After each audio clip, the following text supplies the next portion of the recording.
अस्सलाम वालेकुम नाज़रीन, वेलकम टू माय चैनल ज़िक्र वज़ाइफ। उम्मीद है मेरे तमाम दोस्त खैरियत से होंगे। नाज़रीन, ज़िलहज का चाँद नज़र आने में कुछ ही दिन बाकी हैं।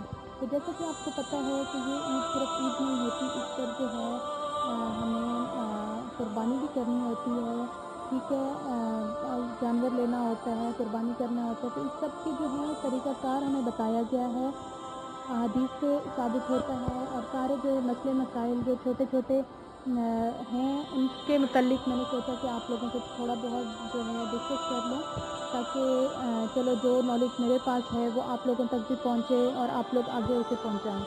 वीडियो की तरफ बढ़ने से पहले जो है मेरी छोटी सी रिक्वेस्ट है, मेरे चैनल को प्लीज़ सब्सक्राइब करें, साथ में बेल का आइकन लाजमी प्रेस कर दिया करें, ताकि मेरी हर नई आने वाली वीडियो आप लोगों तक नोटिफिकेशन की सूरत में पहुँचे। तो नाज़रीन, उम्मीद है आप सब ने कुर्बानी का जानवर ले लिया होगा, अगर नहीं लिया होगा तो लेने वाले होंगे। तो आज हम बात करते हैं कुर्बानी के जानवर की उम्र क्या होनी चाहिए।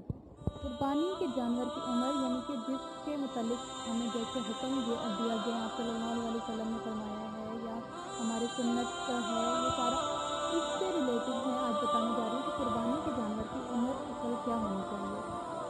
नाज़रीन, पहले लेते हैं बकरी को। ठीक है, अगर बकरी आप लेते हैं कुर्बानी के लिए, तो बकरी जो है साल भर से कम की दुरुस्त नहीं।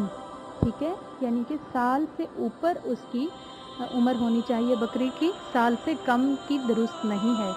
जब पूरे साल की बकरी हो तब कुर्बानी दुरुस्त है। ठीक है, बकरी के लिए क्या आ जाता है कि पूरे साल की जब तक ना हो तब तक उसकी कुर्बानी दुरुस्त नहीं है। उसके बाद आ जाते हैं गाय और भैंस।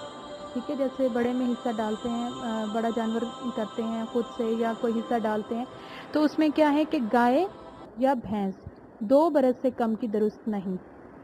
ठीक है, 2 बरस यानी 2 साल से कम की दुरुस्त नहीं, पूरे 2 साल की अगर हो चुकी हों तब कुर्बानी दुरुस्त है। ठीक है।